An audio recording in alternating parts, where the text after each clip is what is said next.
ठीक है बच्चों।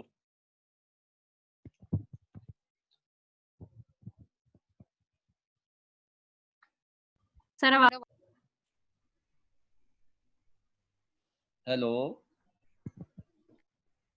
सर अब आ रही है आवाज, पहले नहीं अच्छा, आ रही थी। तो मैं आपसे ये कह रहा था कि बच्चों जो आपकी प्रेजेंटेशन होनी है वो सिर्फ एक बच्चे ही नहीं प्रेजेंट नहीं करनी, ये मैं खुद डिसाइड करूंगा कि ग्रुप में से किस बच्चे ने प्रेजेंट करनी है। और मैं हर किसी से क्वेश्चन भी करूंगा उससे रिलेटेड, ताकि मुझे इस बात का आइडिया हो कि इस बच्चे ने इसमें क्या पार्टिसिपेट किया। ठीक है। Okay sir. अच्छा यस सर। अच्छा जी, चले अब हम आते हैं अपने लेक्चर की तरफ।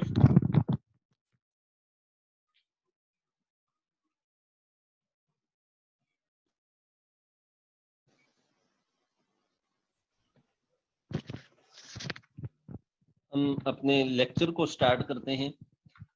अच्छा जी, ये कुछ क्वेश्चन नंबर 5 भी आपने जस्ट इसी तरह करना है, और जो है उसके बाद हम नेक्स्ट टॉपिक पे आते हैं। नेक्स्ट आपका टॉपिक है representation of a transformation by matrix. और ये बड़ा ही अहम टॉपिक है कि अगर आपके पास गिवन कोई लीनियर ट्रांसफॉर्मेशन हो तो आप उस लीनियर ट्रांसफॉर्मेशन को किसी भी मैट्रिक्स के साथ एसोसिएट क्वेश्चन कर नंबर सकते 6 हैं। नहीं करना है? क्वेश्चन नंबर 6 भी आपने करना है, वो सिंपल सा। क्वेश्चन नंबर 7 स्किप करने हैं आप। वो कह रहा है कि दो वेक्टर स्पेसेस आइसोमॉर्फिक कब होंगी? जब उनकी डायमेंशन सेम होगी। 7। बच्चों क्वेश्चन नंबर 7 आपने नहीं करना, वो स्किप कर दें आप। Yes sir. अच्छा, ये जो अभी हम टॉपिक कर रहे हैं ये है representation of transformation by matrices. कि अगर आपके पास कोई लीनियर ट्रांसफॉर्मेशन हो तो आप उसको मैट्रिक्स के साथ, मैट्रिक्स की सूरत में रिप्रेजेंट कर सकते हैं। और ये उसने कंस्ट्रक्शन दी हुई है कि let we be an n dimensional vector space over the field F.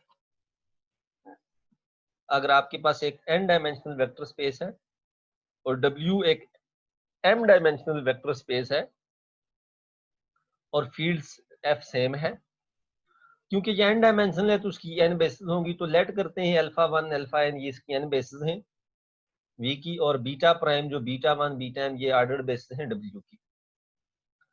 तो कह रहा है कि t अगर हमारे पास कोई लीनियर ट्रांसफॉर्मेशन है v से w के ऊपर, then t is determined by its action on the vectors alpha j। तो t का जो एक्शन है हम बेसिस की मदद से हम देख सकते हैं,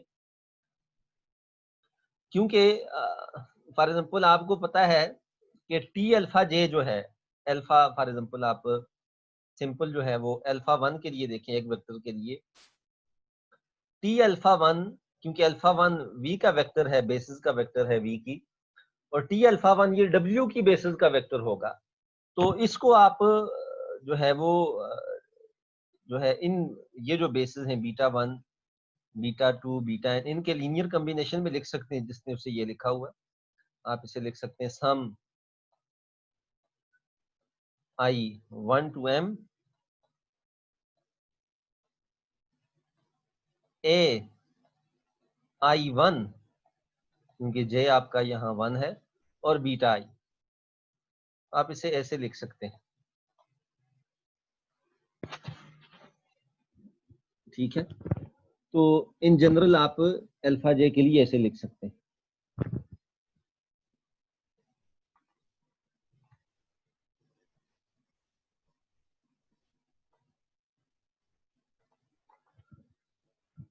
तो ये जो स्केलर्स हैं ये कोऑर्डिनेट्स हैं टी अल्फा जे के in the order basis beta prime.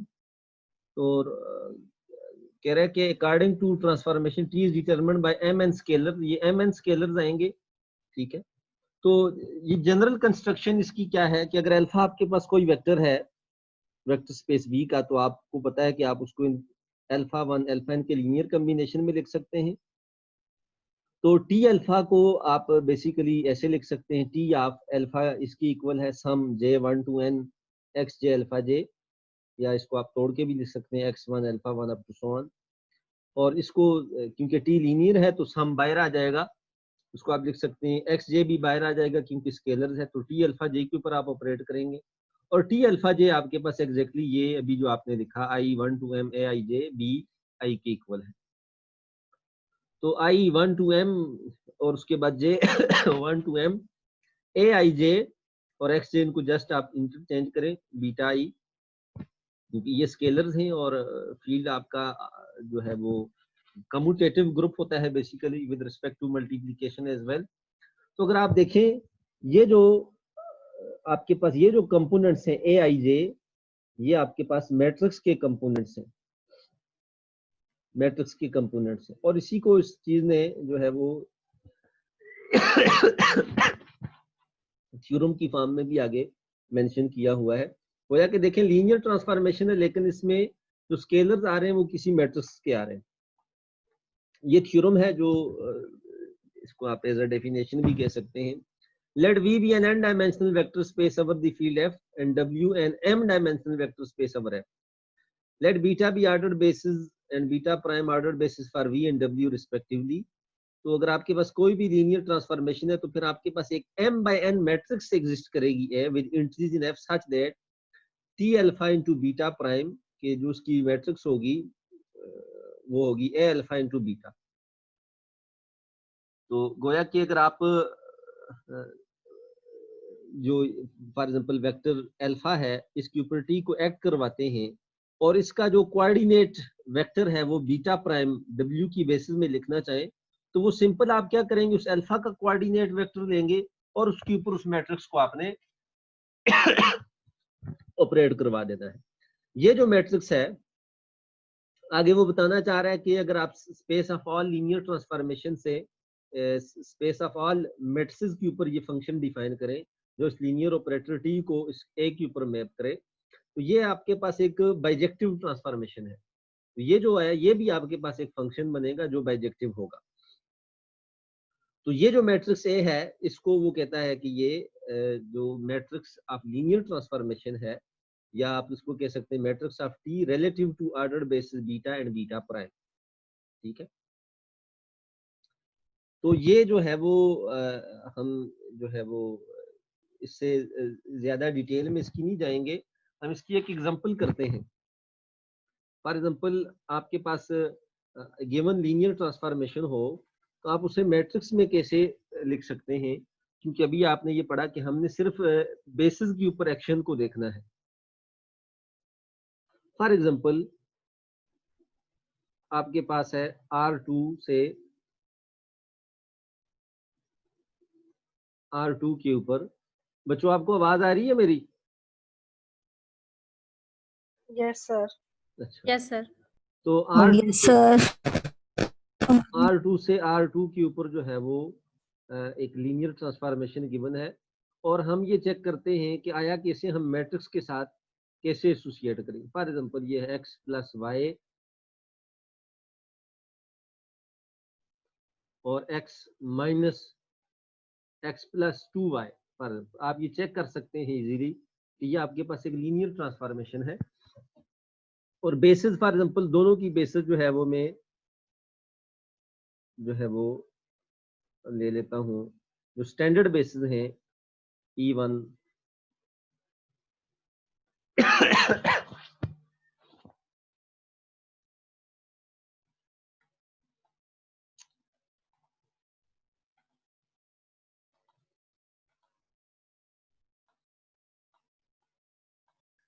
10 और E2 आपके पास जो है वो 01 है।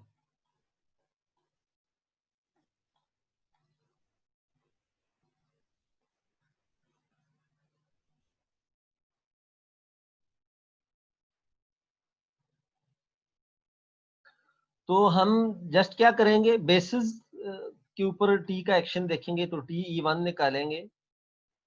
तो टी E1 गोया कि x की जगह 1 हमने रखना है, y की जगह 0 रखना है, तो आपके पास ये आ जाएगा 1 into 1 और इसको आप लिख सकते हैं तोड़ के 10 प्लस 01। आपने फर्दर इसको बेसिस ही R2 की बेसिस ही में लिखना है 01 गोया कि ये आपके पास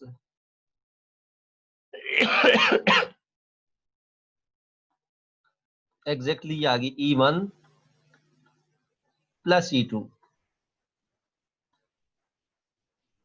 और इसी तरह आप जो दूसरी बेसिस हैं उनका इमेज देखना है E2,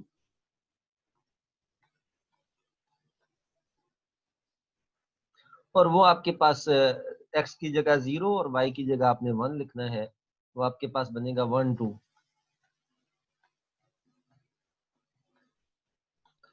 तो ये आप इसको लिख सकते हैं E1 प्लस 2E2। तो अब क्योंकि ये जो है ये R2 ये स्पेस का वेक्टर है TE1, तो हमने अभी कहा था कि इसकी जो मैट्रिक्स होगी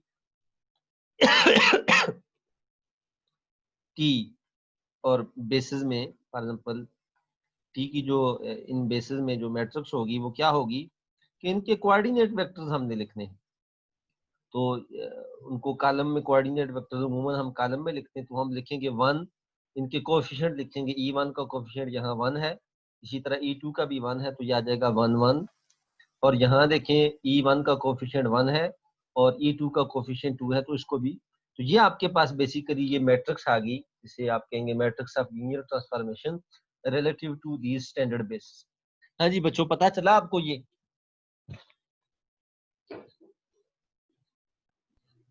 यस सर। अच्छा, अब जस्ट हमने जो ये थ्योरी पढ़ी है, सिर्फ इस थ्योरी ही को यूज करके आप इसकी बहुत सी एक्सरसाइजेज आप सॉल्व कर सकते हैं। एक तो ये मैं आपको एग्जांपल भी अभी करवाऊंगा, लेकिन पहले आप नहीं, पहले हम एग्जांपल्स कर लेते हैं। कह रहा है कि लेट एफ बी या फील्ड, एफ कोई सा भी फील्ड है, आर है या सी है या क्यू है, और टी एफ टू के ऊपर एक लीनियर ट्रांसफॉर्म है। ये जो अभी आपको मैंने एग्जांपल करवाई हूबहू इसी तरह की है। F2 के ऊपर ये लीनियर ट्रांसफॉर्मेशन है T ऑफ x1 x1 0। और आपको कह रहा है कि ये आप इजीली चेक कर सकते हैं कि ये लीनियर ऑपरेटर है, और अगर स्टैंडर्ड बेसिस लें, ऑर्डर्ड स्क्रीन नहीं बेसिस। शो, सर स्क्रीन नहीं शो। सर स्क्रीन नहीं शो हो रही। अच्छा, ये F फील्ड है, T linear operator transformation given है। कह रहा है कि स्टैंडर्ड बेसिस अगर आप लें, जिसको वो बजाय E1 के मैंने E1 से लिखा, उसने एप्सिलॉन 1 एप्सिलॉन 2 से लिखा, तो जस्ट आपने इनके इमेजेस देखने हैं, इनको जिस तरह भी आपको बताया। फॉर एग्जांपल x की जगह आप x1 की जगह 1 रखें, x2 की जगह 0, तो ये आपके पास 1 0 आ जाएगा, उसको आप लिख सकते हैं 1 एप्सिलॉन 1 प्लस 0 एप्सिलॉन। इसी तरह आपने दूसरे वेक्टर को देखना है एप्सिलॉन 2 जो 0 1 है, उसका ये आ गया। और जस्ट आपने इनके कोऑर्डिनेट वेक्टर जो है 1 0 0 0 1 0 0 0, ये हूबहू वही एग्जांपल जो आपको अभी मैंने करवाया।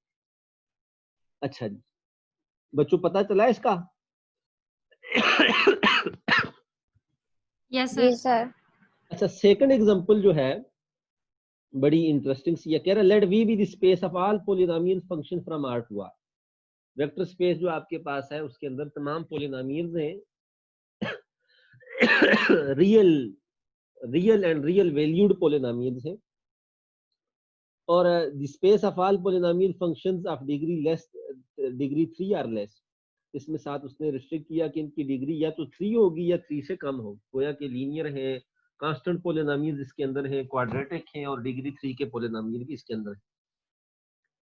कह रहा है कि इसके ऊपर आप डिफरेंशिएशन ऑपरेटर डिफाइन करें। डिफरेंशिएशन ऑपरेटर क्या है कि जो अगर आपके पास एक पॉलिनोमियल f है, तो ये d जो है उसको उसके डेरिवेटिव पे मैप करवाता है, ये डिफरेंशिएशन है। तो कह रहा है कि अगर हम इसकी ऑर्डर्ड बेसिस देखें, आप जानते हैं कि इसकी ऑर्डर्ड बेसिस आपको मैंने बताई हुई है कि 1 x x स्क्वायर, और उसके बाद जो है वो x3, ये इसकी ऑर्डर्ड बेसिस है space of all polynomials of degree less than और इक्वल टू 3 की।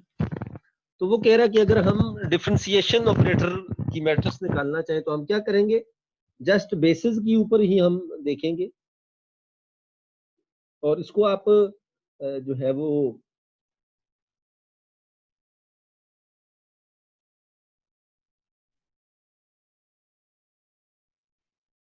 हाँ, तो जब आप पहला जो है वो कंपोनेंट प्लग करेंगे, फॉर एग्जांपल F1 क्या होगा, यहाँ आपने जस्ट जो है वो 1 का इमेज देखते हैं। फॉर एग्जांपल DF1, इसका नाम उसने F1 रखा हुआ है, इसका नाम F2 रखा हुआ है, सो ऑन, इसका नाम F3 रखा हुआ है। तो DF1 निकालना हो तो क्या होगा जी, DF1 का मतलब क्या है कि आपने जस्ट 1 पुट करना है, और आपको पता है कि कांस्टेंट, क्योंकि 1 कांस्टेंट है और कांस्टेंट का डेरिवेटिव क्या होता है, 0, तो ये एग्जैक्टली 0 के ऊपर मैप हो। तो ये देखिए, इसको फिर आपने इन्हीं बेसिस के लीनियर कॉम्बिनेशन में आपने फर्दर लिख दिया।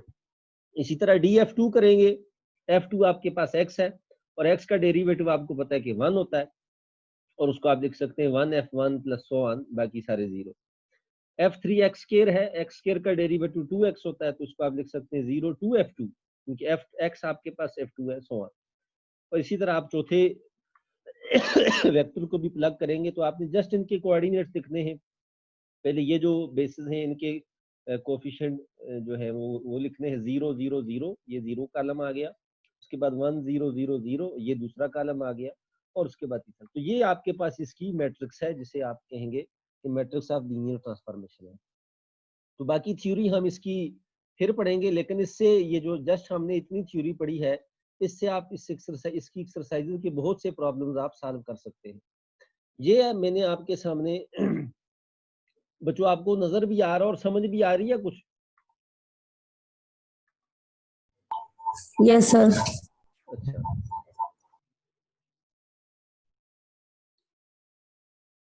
अच्छा, ये आप जो है वो पेज 95 पे अगर आप जाएं तो क्वेश्चन नंबर 1 है, कह रहा है कि let T be a linear operator from C2 से C2 में लीनियर ट्रांसफॉर्मेशन डिफाइन है।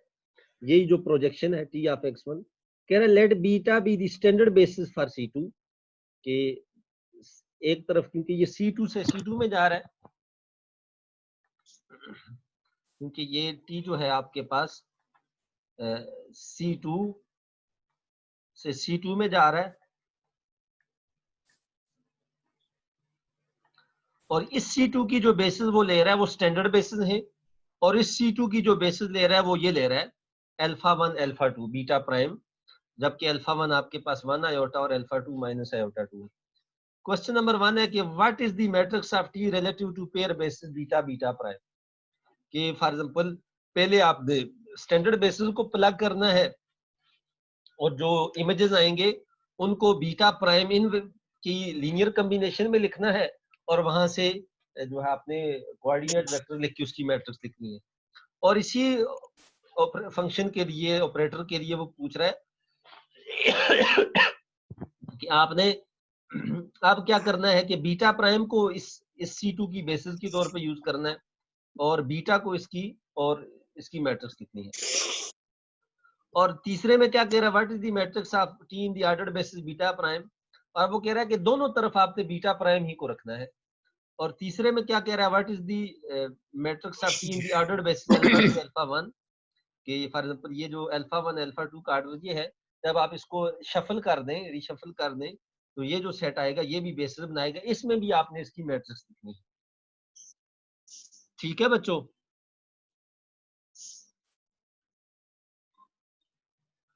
बच्चों ये क्वेश्चन आपसे हो जाएगा, क्योंकि जो एग्जांपल आपको करवाई है बिल्कुल उससे हूबहू ये मैच करता है। जी सर, हो जाएगा। हो जाएगा सर इंशाल्लाह। चलें इंशाल्लाह।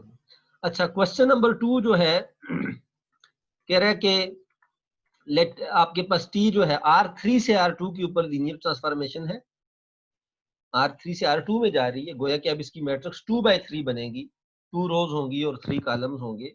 और वो कह रहा है कि जो है वो R3 की आपने स्टैंडर्ड बेसिस यूज करनी है, और बीटा प्राइम की भी आपने स्टैंडर्ड बेसिस यूज करनी है, और उसमें उसकी आपने मैट्रिक्स लिखनी है बीटा बीटा प्राइम। गोया कि R3 की E1 E2 E3 और R2 की E1 E2 ये यूज करके आपने मैट्रिक्स लिखनी है, और फंक्शन आपके पास गिवन है।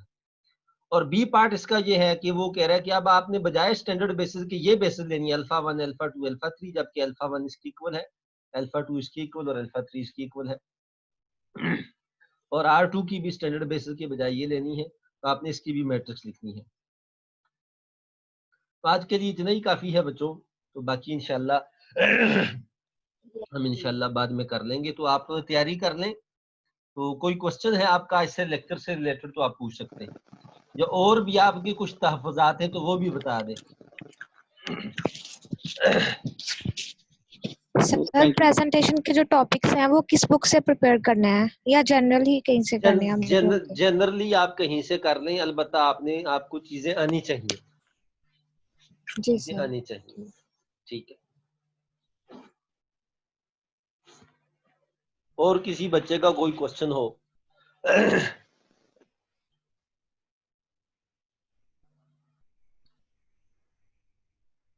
अच्छा जी, सर किसी का? क्लास में भी 33 स्टूडेंट्स हैं और कुछ स्टूडेंट का ना ग्रुप में मैसेज आया हुआ है, स्कूल में उनके ना नेट का इशू है। चलें ठीक है, ये रिकॉर्डिंग होगी है लेक्चर की। अटेंडेंस का सर, अटेंडेंस का भी चलें लेक्चर की रिकॉर्डिंग होगी है, तो ये मैं आपको फॉरवर्ड कर दूंगा थ्रू CR और जी GR, सर। तो वो इशू नहीं रहेगा, वो लेक्चर सुन पाएंगे। ठीक है। तो अटेंडेंस का देखता जी हूँ, मैं अभी सोचता हूँ इस बारे में कि क्या किया जाए। जी सर। जो जी टॉपिक्स सर। आपने किए हैं सर, वो टॉपिक्स तो बहुत मुश्किल है सर। वो बच्चे हमने किए भी नहीं। देखिए मुश्किल तो नहीं है, देखिए फिर ये मुश्किल ही है प्रेजेंटेशन, सर वो। देखिए मेरी बात सुनिए, फिर ये प्रेजेंटेशन किस चीज की हुई या एग्जाम किस चीज का हुआ कि जो चीज आपको मैंने पढ़ाई है वो ही आप लिख के मैं आपसे कहूँ कि दोबारा मुझे प्रेजेंट करके दे, ये तो फिर एग्जाम ना हुआ ना। Yes sir. देखिए आपने खुद भी, कल को आप, मैं कह रहा हूँ कि आप कैसे आगे फर्दर रिसर्च कर सकेंगे। कल को फॉर एग्जाम्पल आप में से कोई मेरे साथ ही काम करता है, उससे मैं कहूंगा बच्चे वो पेपर डाउनलोड करो, स्टडी करो, उसको मेरे सामने प्रेजेंट करो। उस वक्त वो बच्चा ये कहे कि सर आपने तो ये हमें पढ़ाया ही नहीं है, वो रिसर्च है, वो तो मैं आपको नहीं पढ़ा सकूंगा। तो ये बच्चे, ये आपको मैं मेंटली प्रिपेयर कर रहा हूँ, ये चीजें आपने, ये अब आप जो है वो पोस्ट ग्रेजुएट से भी आगे के स्टूडेंट हैं, आप एमफिल स्कॉलर हैं, आप रिसर्च की डिग्री लेने जा रहे हैं। आप अगर आप वो MSc वालों की तरह आप कहेंगे कि सर हमने ये नहीं पढ़ा, तो फिर तो बात नहीं बनेगी ना। ठीक है बच्चे, इज्जत अजदाद।